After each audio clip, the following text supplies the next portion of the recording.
On travaillait sur les modélisations de la géothermie. Nous avons donc réalisé deux montages similaires avec un générateur, deux sondes, une en profondeur et une en surface, ainsi qu'une résistance. Pour le premier montage, la résistance est en profondeur. Pour le second montage, nous avons la résistance qui est en surface. Nous avons également relevé des valeurs toutes les minutes. Nous avons donc prélevé des valeurs toutes les minutes pendant 16 minutes en relevant la température initiale et réalisé des calculs permettant d'avoir la variation de température entre le temps initial à 0 minutes jusqu'à 16 minutes. Pour le premier montage, la résistance se trouvait en profondeur. On a relevé des variations importantes de température.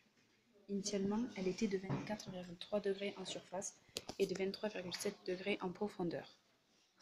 Au bout de 16 minutes, la température en surface a augmenté à 49,0 degrés et en profondeur à 29,7 degrés. Donc, quand la résistance se trouve au fond du bécher, la variation est de 24,7 degrés en surface et de 6 degrés en profondeur.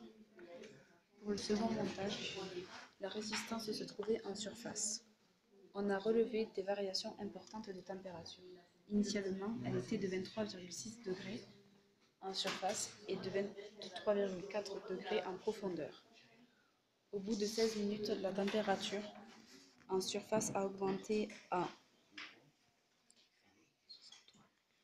62,3 degrés et en profondeur à 23,7 degrés. Donc, quand la résistance se trouvant à la surface du bécher, la variation est de 38,7 degrés en surface et de 0,3 degrés en profondeur. En ce qui concerne la géothermie, l'énergie provient de la désintégration d'éléments radioactifs, principalement du manteau qui est le principal producteur. Dans les dorsales, les flux sont forts, tandis que dans les zones de subduction, les flux sont plus faibles et proviennent de profondeur. L'expérience nous a servi de modèle. On a une plus grande variation de la température pour l'énergie thermique provenant de la profondeur, donc fonctionnement par convection avec des mouvements de matière qui forment des cellules de convection et des flux chauds qui montent et des flux les plus froids qui redescendent. Tandis que le second montage correspond à un fonctionnement par conduction avec transfert d'énergie des couches supérieures aux couches inférieures par contact.